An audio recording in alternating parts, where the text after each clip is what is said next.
sudah memperkerjakan orang disabilitas. Disinilah Liu mengetahui yang sebenarnya. Saat Liu menggandeng tangan Yaya di tempat umum, Yaya malah berkata ingin ke toilet. Tentu saja Liu percaya dan membiarkan Yaya pergi. Tapi saat sudah cukup jauh, Yaya malah melambaikan tangan dan mengucapkan selamat tinggal. Inilah saat terakhir bagi Liu bertemu dengan wanita yang dicintainya itu. Jadi sekarang tidak hanya otaknya yang bermasalah, tapi hatinya juga. Sampai-sampai Liu sangat frustasi dan menyumpal mulutnya dan tenggorokannya dengan permen yang begitu banyak sampai Liu kesulitan bernafas. Untunglah neneknya melihat dan cepat-cepat mengeluarkan gumpalan permen itu dari mulutnya. Alhasil Liu harus dioperasi tenggorokannya dan barulah di kondisi seperti ini ibunya merasa bersalah atas semua perbuatan dan perkataannya. Ibunya meminta maaf karena sempat ingin membuang Liu dan perkataan itu didengar Liu karena Liu bersembunyi di dalam koper. Disitulah awal mula Liu merasa hidupnya tidak ada arti dan sangat benci dengan ibunya. Padahal ibunya sendirilah yang melahirkannya dengan kondisi seperti ini. Beginilah penyesalan seorang ibu karena sudah menyakiti perasaan anaknya yang mengalami kelainan tumor otak. Sang nenek pun langsung membawa Liu meminta ampun kepada dewa setelah kondisinya membaik. Tapi masih ada satu hal yang mengganggu pikirannya, yaitu wanita yang dicintainya terus muncul dalam mimpi Liu. Tapi saat wanita itu sudah pergi meninggalkan Liu untuk selamanya, saat ini hanya neneknya lah tempat Liu bercerita karena selama ini hanya sang nenek yang mendukung semua hal apapun yang ingin dilakukan Liu selayaknya manusia normal.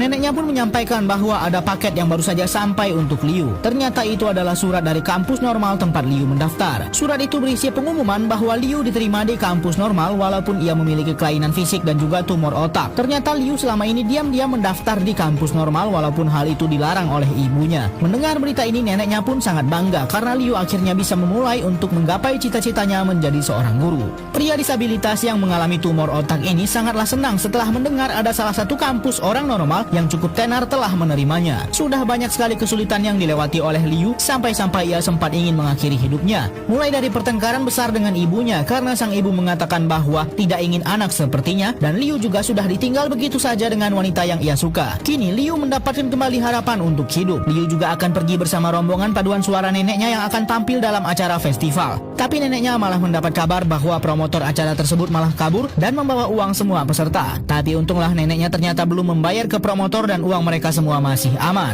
Alhasil mereka pun memutuskan untuk datang ke acara salah satu perusahaan bus yang sempat memperlakukan Liu dengan buruk. Perusahaan itu mengundang Liu dan keluarganya, dan dalam forum ini perusahaan itu menyampaikan maaf kepada Liu dan keluarganya. Tapi saat melihat mereka diberikan sembako, Liu sempat merasa marah, dan saat Liu dipersilahkan untuk memberikan pidato, disinilah Liu menyampaikan bahwa ia sangat berharap bahwa orang dengan kekurangan fisik sepertinya janganlah hanya dijadikan sebagai media mencari perhatian. Ia tidak mau dikasihani dan hanya ingin diterima dengan normal di masyarakat. Mendengar pernyataan Liu, semua orang pun sepertinya sangat terpukul. Liu benar-benar sangat lega bisa menyampaikan pemikirannya di forum yang besar dan ia berharap bisa melanjutkan hidupnya.